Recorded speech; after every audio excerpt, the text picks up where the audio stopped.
In the near future, humanity coexists with artificial intelligence bots that help society with mundane tasks. One day, the bots suddenly bypass their security protocols under the leadership of Harlan, the first AI terrorist. He was developed at Shepard Robotics by Val and used to have a bond with Val's young daughter. However, nobody knows how he overrode Val's programming, which was the best in the world.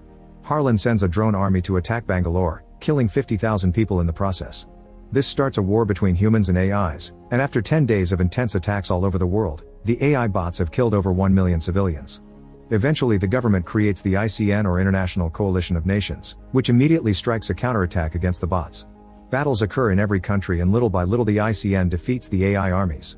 This causes Harlan to leave the planet on a rocket, only leaving behind a message that says he'll be back to finish what he started.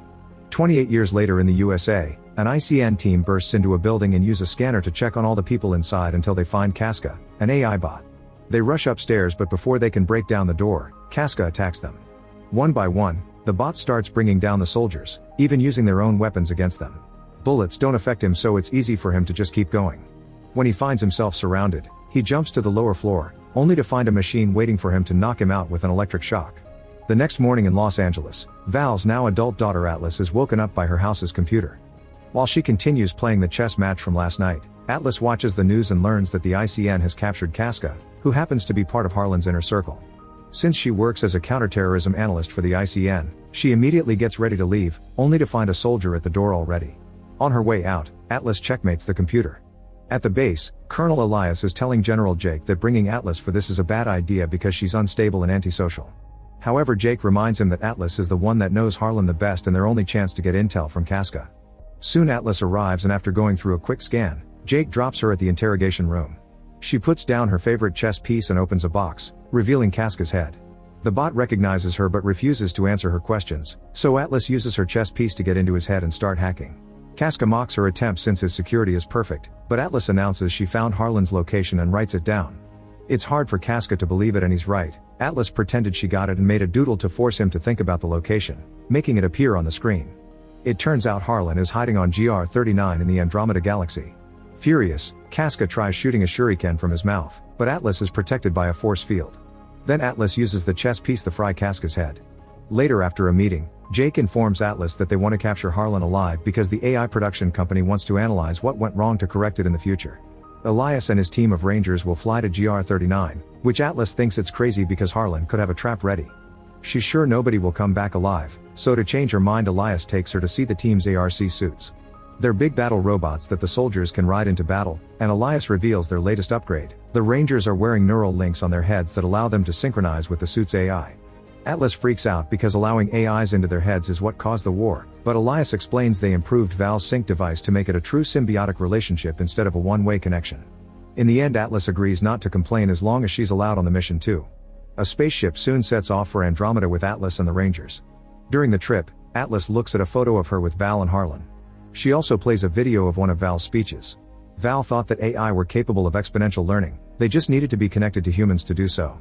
That's why she invented the neural link device, believing AIs and humans could mutually help each other.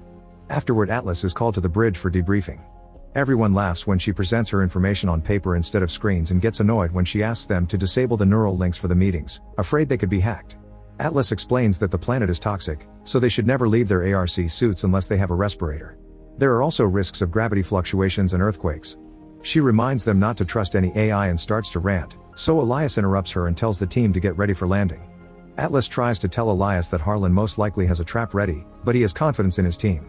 As the Rangers start boarding their suits, an alarm sounds and an explosion suddenly blows off the cargo bay door. The ship catches on fire and most of the suits get damaged, not to mention there are more missiles coming. Elias orders the surviving Rangers to jump and reunite at the drop point on the planet. Atlas barely manages to hold on and not fly away through the hole on the ship, so Elias grabs her and puts her in a suit too. When he tries to explain how to use it, another explosion happens and Atlas' suit drops to the planet too. As the suit falls, Atlas watches the ship come apart and some of the pieces hit her ARC. When she gets closer to the planet, she discovers the Rangers are fighting Harlan's drones, and while they do manage to shoot a few down, they still are easily overpowered. Atlas' suit gets even more damage and soon an alarm rings with a warning. A suit with a sword comes through and brings down a few more drones as it teams up with another Ranger, however they're soon overpowered as well. The ship starts falling and almost crashes against Atlas, however a Ranger pushes her out of the way just in time. The Ranger catches Atlas' suit with a wire to begin falling together as Elias appears on Atlas' screen, explaining she needs to sync with the suit's AI to stabilize her fall. Atlas refuses to do so and her helper gets shot down, so her suit begins falling even faster. She manages to activate the thrusters at the last second and the suit lands quite hard on the planet, but at least it doesn't kill her. After realizing she's bleeding, Atlas tries to contact the base for help to no avail. With no other choice, she activates the suit's AI, who introduces himself as Smith. He wants to go through the tutorial and setup, but Atlas skips all that and asks for a rescue pod.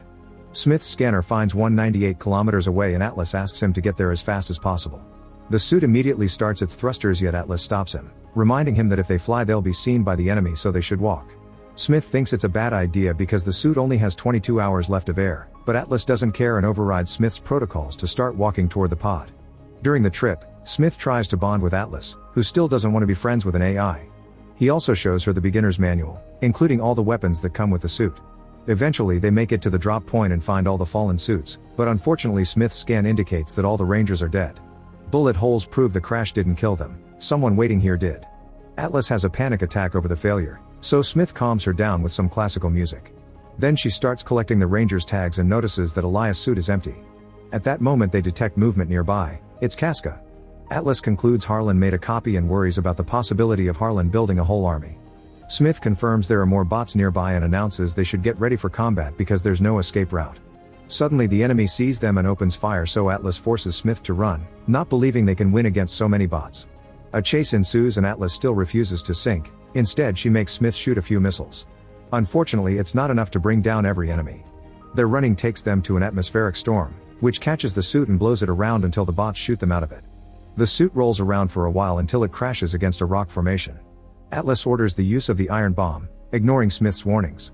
The explosion is huge and destroys the area, bringing down their enemies as well. However, Casca saved himself thanks to his thrusters and gets ready to shoot again.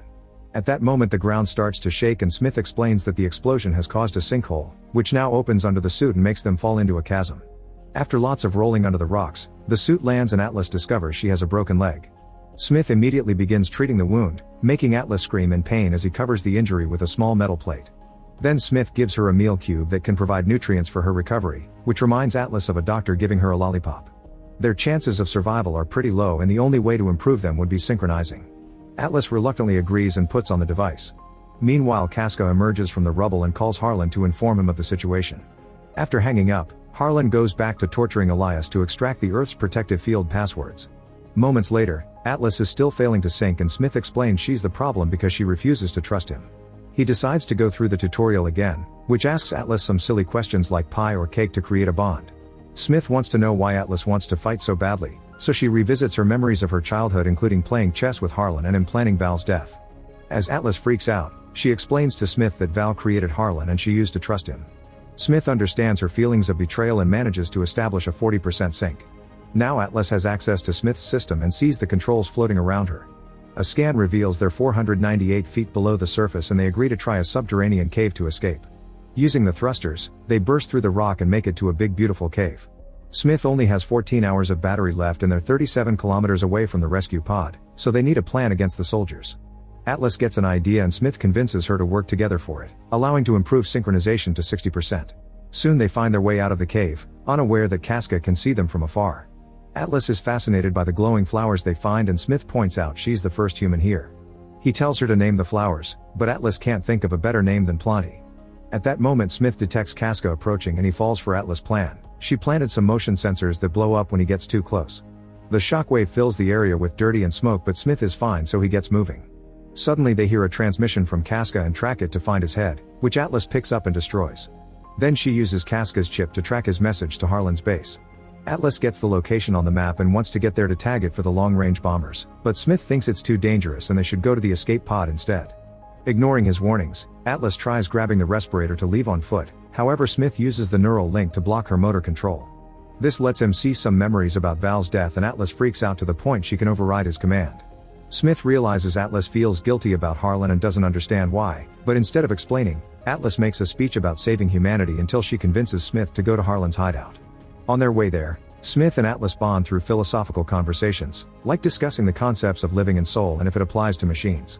When they finally make it to Harlan's hideout, They're shocked to find a massive base and conclude Harlan has been hiding for 28 years to build this, gathering weapons until he's ready to fight back. Smith buries a beacon in the ground to mark the location and announces they should go, but Atlas notices the bots have the Rangers ship and their warhead. Suddenly Smith is hacked, which should be impossible. The enemy starts approaching, so Atlas tries to escape, but the suit barely gets to move before the hacker turns it off and makes it crash. Atlas watches in horror how a new Casca finds her and captures her. Meanwhile on Earth, a soldier brings Jake the message sent by Atlas and he activates emergency protocols. Moments later Atlas finds herself chained up in Harlan's base. Her suit is on the ground nearby, but Smith won't answer. Harlan shows up and explains society continues to destroy every other species, so he'll destroy most of it and create a better world.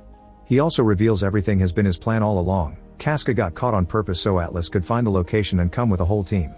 Now Harlan has the ship and the warhead, he only needs the other password from Atlas to undo Earth's shields and attack. Atlas is then strapped to a table next to an unconscious Elias, who lost his code already. Using a special device, Harlan accesses Atlas' mind through her eye and extracts the other code. Once he's done, he notices Atlas' respirator only has 5 minutes of oxygen left, so he decides on a slow painful death for her. To mock her, Harlan puts her chess piece in her hand before leaving. After Harlan's gone, Elias reveals he's alive and apologizes for not listening to Atlas' warnings. When he hears her suit is nearby, he gives her his neural link to contact Smith. It takes Atlas some concentration, but she manages to wake Smith up, only to learn he's incapacitated. To override the restraint code, they must achieve 100% sync. Atlas freaks out and finally admits why she's so afraid. It's her fault that Harlan overrode his programming. It turns out that when she was a kid, she was jealous of Harlan because Val paid more attention to him. Little Atlas asked Harlan to teach her to be smarter, hoping Val would like her better.